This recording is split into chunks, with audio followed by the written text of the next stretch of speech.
It's August 9th, 2024, and I'm speaking with Mr. John J. Jeckovich, World War II veteran, and we're on chapter 14 of his book, which is titled Catacombs and All Raw,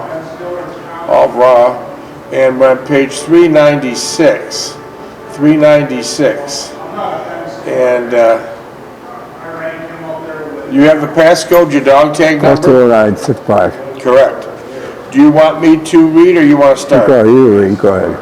Is there anything you want to talk about this chapter before I start reading? No, go ahead. Go ahead, Dave, go ahead. All in all, there must have been a dozen separate rooms, all pretty much the same.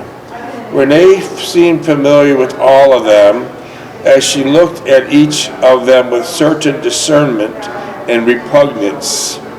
Finally, after an hour of roaming in the passageways, we surfaced. I felt good to breathe in the fresh air as we sat on the benches provided, and I looked at Ray inquiringly.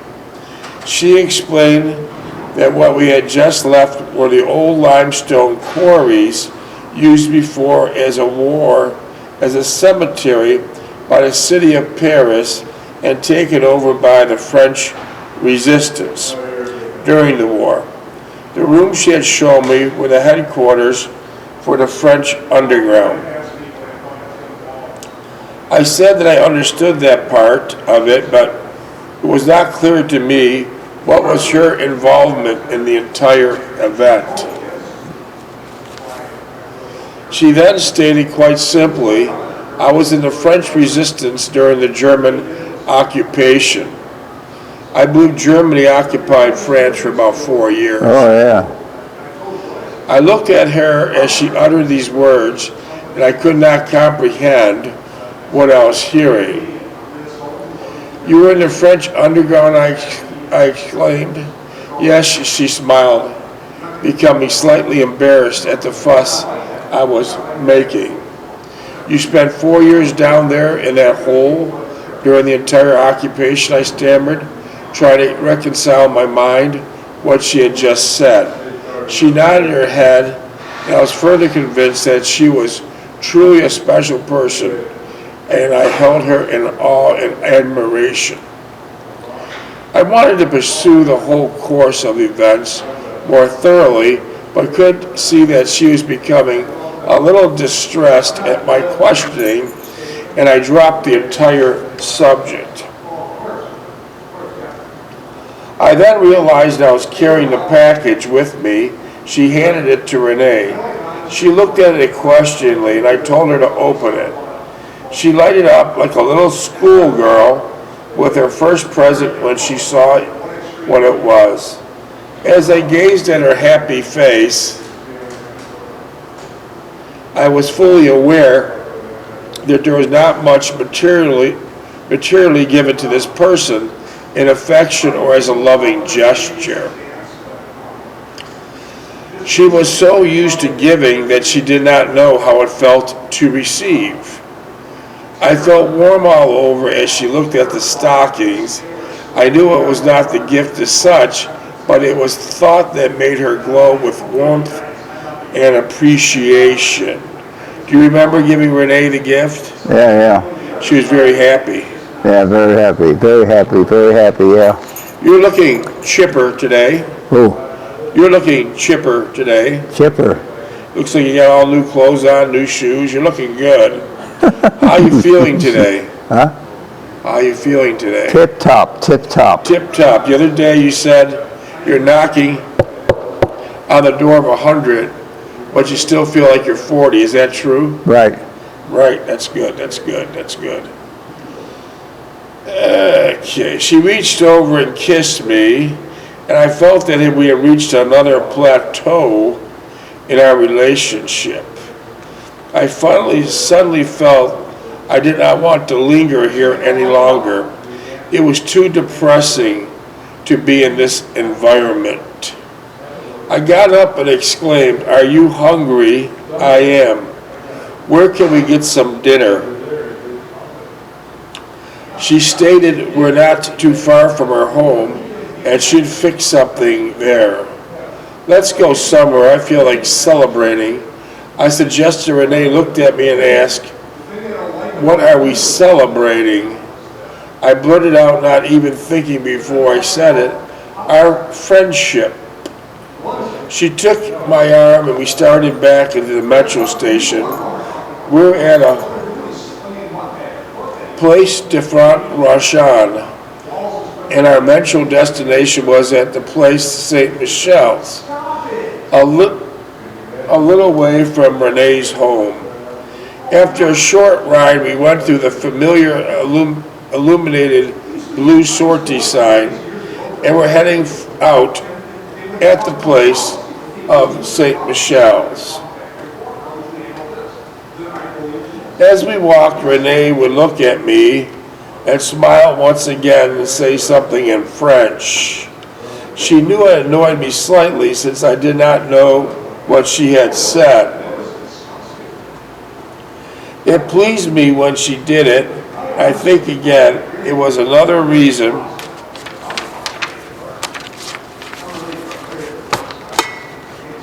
she resorted to it occasionally. We reached a place called La Trappe, overlooking the sign. The maitre d' welcomed us, and Renee greeted him in French. As we escorted to our table, we passed the black-jacketed waiters, wearing white aprons and scurrying about. That Rhine River makes me laugh, because Patton said publicly, that guy's something else. He said publicly he always wanted to piss in the Rhine River. So in broad daylight, he was in a bridge near the Rhine River, and he did just that. I just can't believe a general, but he was an outlandish warrior, so I guess he could get away with some things most rear echelon generals wouldn't. It was a warm and cozy place with a large stone fireplace throwing a soft yellowish glow throughout the dining room, and featured dark timbered wood and gleaming mirrors embedded into the paneled walls. Renee ordered in French, and I watched as she spoke.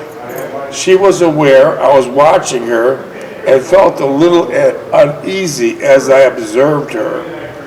She ordered a large steak platter along with fresh clean salad, baked potatoes.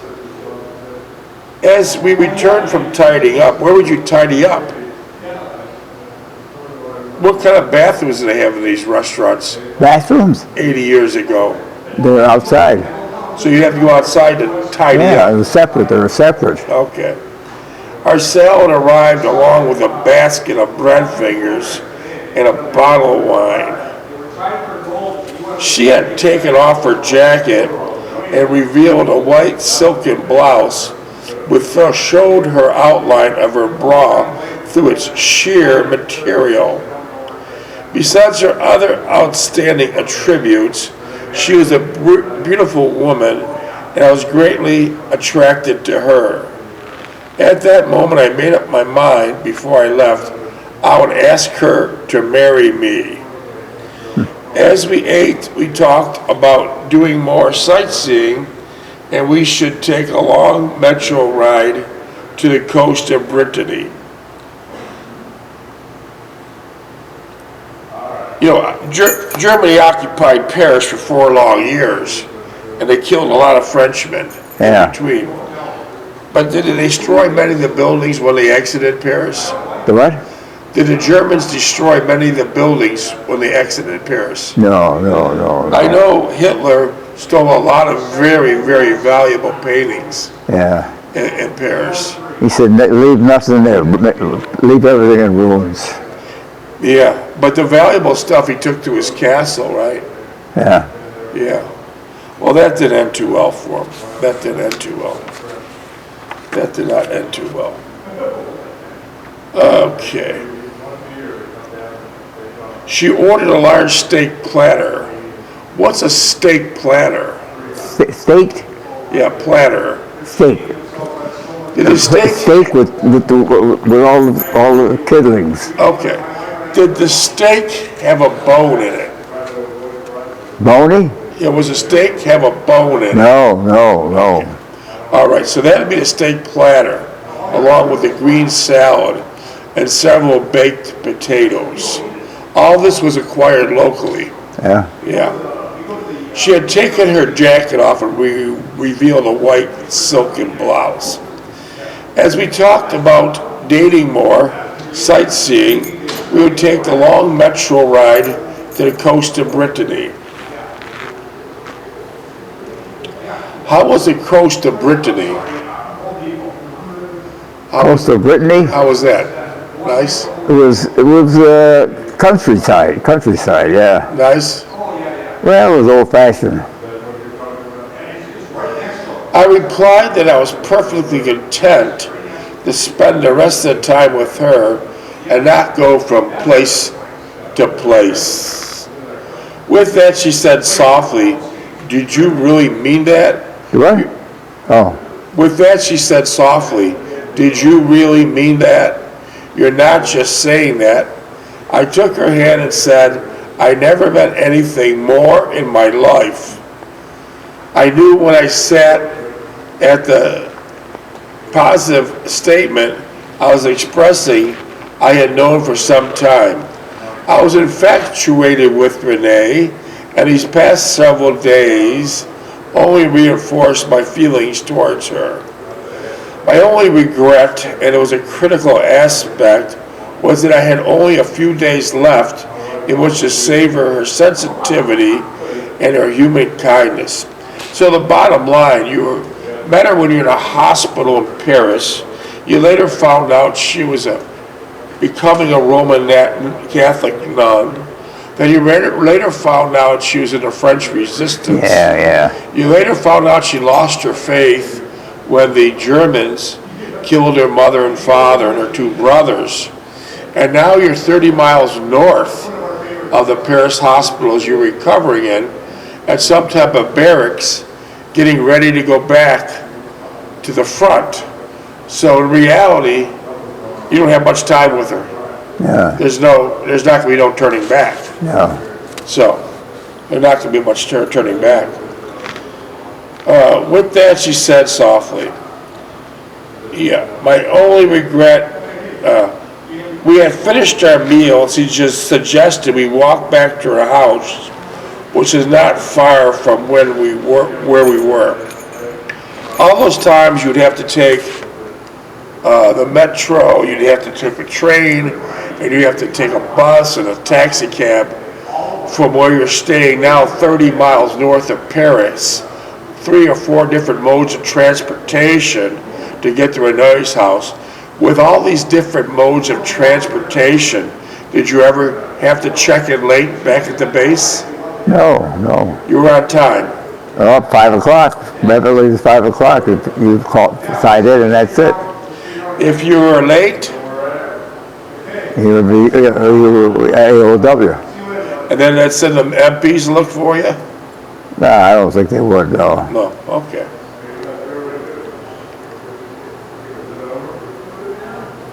That's a lot of moving around. A lot of moving around.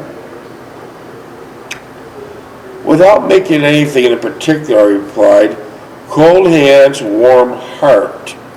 At first she did not quite understand the meaning of my statement or its significance. After I explained it a bit, she understood and held my hand tightly. We reached her house. As she entered, she was asked if I would make a fire in the fireplace in the parlor, and she would make some tea. Was the house ever locked? Ever locked? Was the house ever locked or was it always unlocked? Unlocked. No problems. No problem. What kind of tea would she make you? What? You said she would make some tea. Regular tea. Well, it was a harder, it was a more bitter tea. It was a hot tea? Hot tea, yeah. Did it have honey in it? No. Did it have sugar in it? No. Just plain tea? It was hot, yeah. Was that the common drink during the cafes in Paris, was hot tea? Yeah. How about coffee? Coffee was hot too, but it was strong. Really strong? Black. Like in England, you said they drink beer warm. Do they drink beer warm in Paris? I didn't drink much. So you don't know? No. Okay. Because I know you commented everyone was drinking beer warm in England. Yeah. I think today they still do. Yeah. I looked from some newspaper enkindling to start the fire, but found none. I then noticed a bunch of dry twigs and some branches along the fireplace and placed them in a teepee fashion in the firebox. I also found some long stem matches on the mantel and used them to start the fire. By the time Renee had completed making the tea, the fire was roaring splendidly and giving off a warm glow throughout the room. She entered the room with a tray and sat down beside me once again in a very fancy blouse. She had also taken off her boots, displaying her sensuous nylon-clad feet. As I gazed at her enticing feet, I asked her when she had gotten the nylons, as they are mostly impossible to obtain in the States. She answered, wiggling her toes, that she had saved them from the occupation and was down to her last pair until tonight. She sat next to me on the bench, moving her body till it was touching mine. I put my hand on her knee and raised it, crossed her legs, and placed my hand back on her knee. "Drink your tea while it's still hot," she exclaimed, pursing her lips over the cup and looking at the logs burning. One of the emails you received today, Mr. Jeckovich, was from New Orleans, Louisiana. What's that? Well, the email came in this afternoon. It's from New Orleans, Louisiana, and they just finished a World War II museum. They would like to fly you there and interview you, and then they have these different stations, and they'd purportedly have like about a 6-7 foot wide screen by 12 feet, and any time this year, next year, or 10 years from now, anyone wanted to hear you answering the questions, you'd press a button and that post in the museum, and your picture like now would come up answering it. Is that something you're interested in? No. Not at all? Nah. But you understand what I mean? You would be recorded with many questions, and a permanent display at the World War II Museum would be there'd be several large screens of different soldiers. And then next year, 2 years, 3 years from now, if someone wants to hear what you had to say, they press that button, you come up live like this. Is that a definite no? No, you don't do that. Is that a definite no? Yeah, you don't do that. Okay, we move on. No more. No more of that. They'll be doing that enough as it was. What's that? They will be doing that as it was. Well, there's only 8,000 combat World War II vets. They're trying to capture as much as they possibly can. Okay, that's a no. Email that person and say definitely won't happen. If they want to come here, they can come here. Okay. They live at that. They want to come here, they can come here. Who? The World War II Museum. If you don't want to go there, they might want to come here. There's not many of you left. Your mind is like a library. That's what had, remember that Tim and Jerry had that stuff started up? Yeah, they came to and you. they went gun hole and then they faded out, yeah. Well, they came to you. They did do a lot of filming of you, on that History Channel. I don't know. Yeah, but they lasted just for the economy. They wanted the money, and that's it. Well, I don't think it's the case here. And they put remember they put the lights all over the house and everything? Yeah. I don't think it's the case here, but. That lasted 2 days, and then they were gone. Okay, that's a no. We'll continue what we're doing right here in a small little studio. Okay, let's see.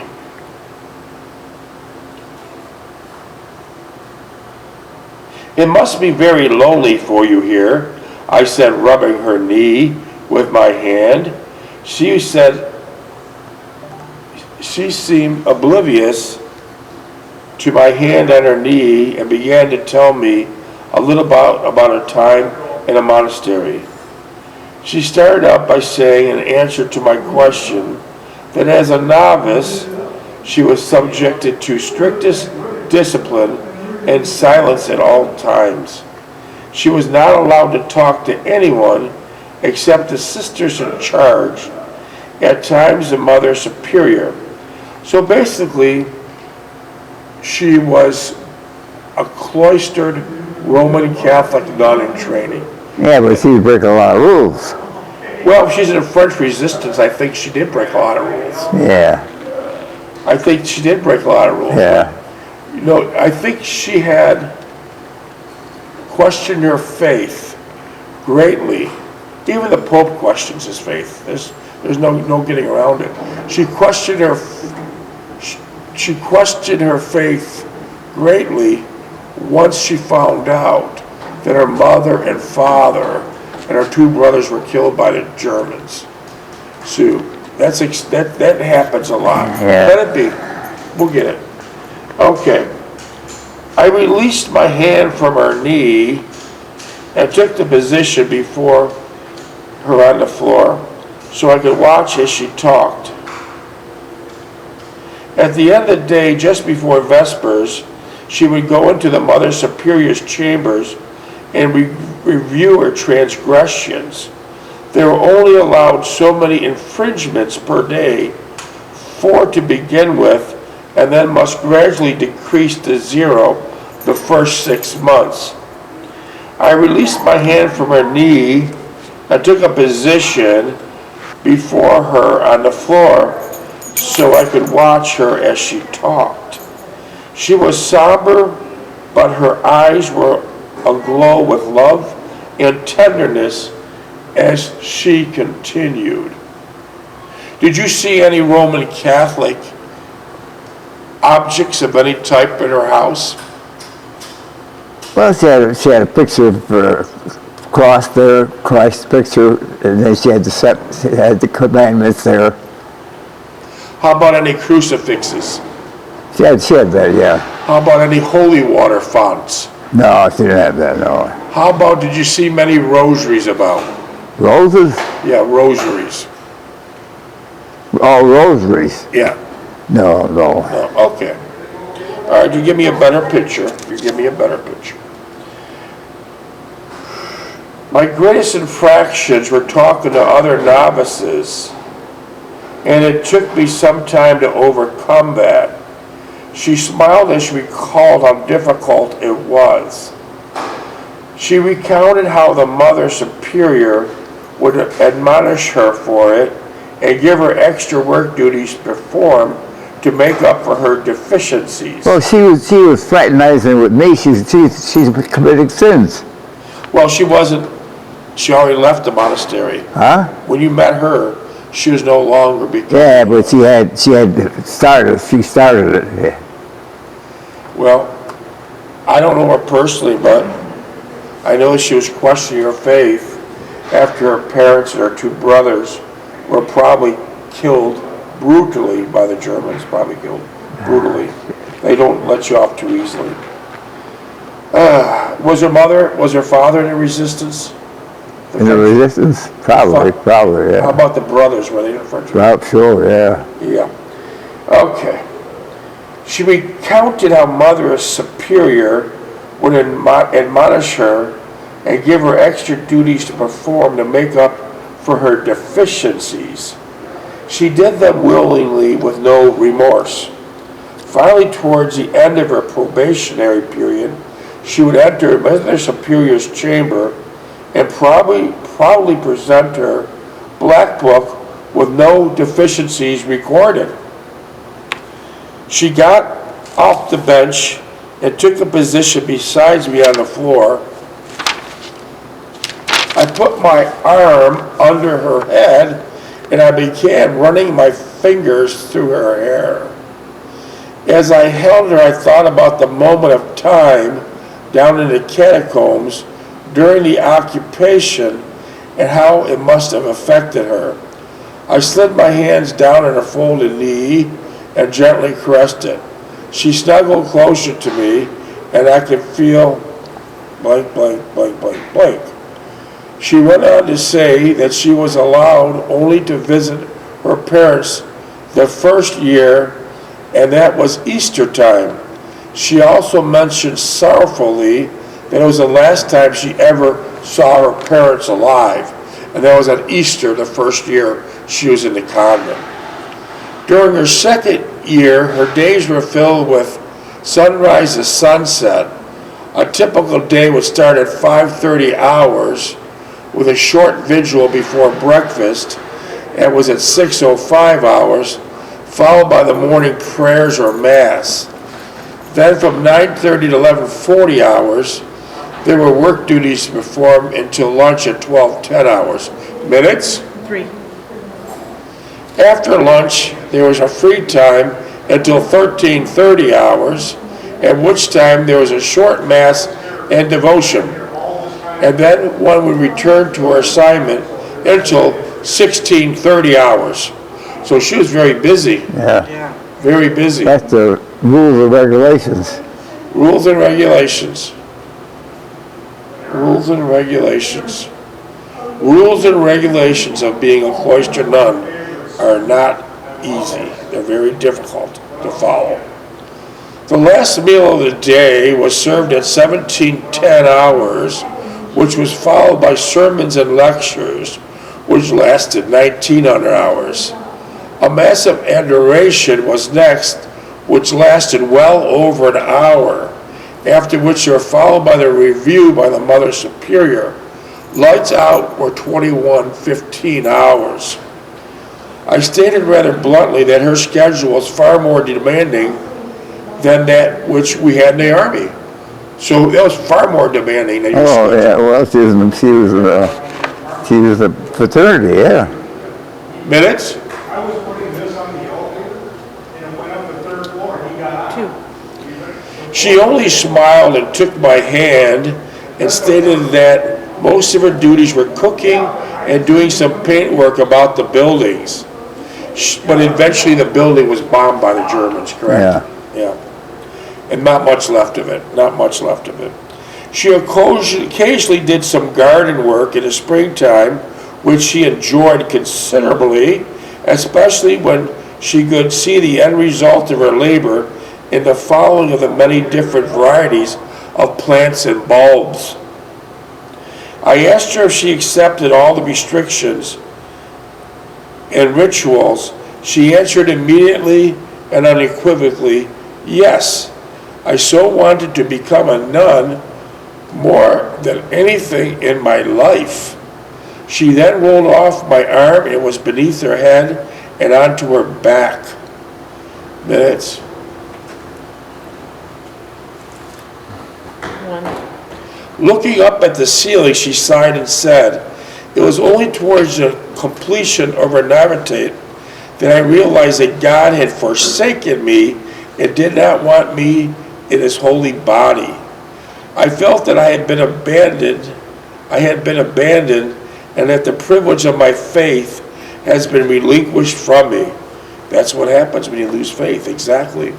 Exactly what. Yeah, she was wishy-washy anyway. Well, I never met her, but she sounds pretty solid. Huh? I never met her, but she sounds like a very nice person. She turned toward me and continued, it was the death of my brothers that convinced me I was not destined to lead a monastic life. And it was the harshest revelation bestowed on me. I felt devastated and completely alone. I'll pick it up in a minute or two. All right.